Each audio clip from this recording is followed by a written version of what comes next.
Public education is under attack. Janus versus AFSCME is a Supreme Court case that originated in Illinois. It's an assault on public unions, a move meant to cripple labor unions, and is an attempt to steal the voice of students, teachers, and education support staff nationwide. It could dramatically change public education as we know it. On February 26, 2018, the Supreme Court heard oral arguments in the Janus case. So who is Marc Janus, and where'd this lawsuit come from? Janus is an Illinois state employee. He works for the Department of Healthcare and Family Services. He will tell you he's suing AFSCME because he doesn't believe he should be required to pay a fair share union fee to AFSCME, even though he's a state employee and is being represented by the union. But Marc Janus isn't doing this alone. The lawsuit was initially filed by Governor Bruce Rauner in February of 2015. It was one of Rauner's first acts in the governor's office.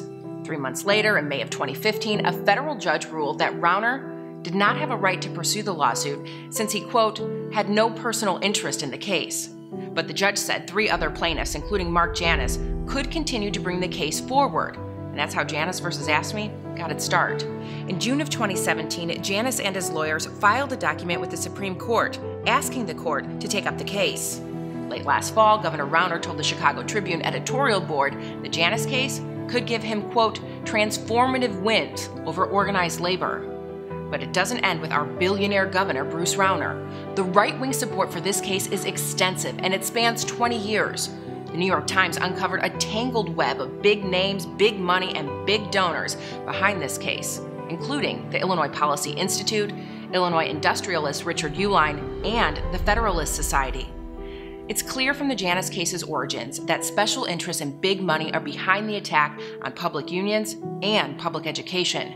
It's an attempt for corporate wealth to eliminate unions so the 1% can maximize their profits and take away the collective voice of our students and the collective voice of the working and middle class.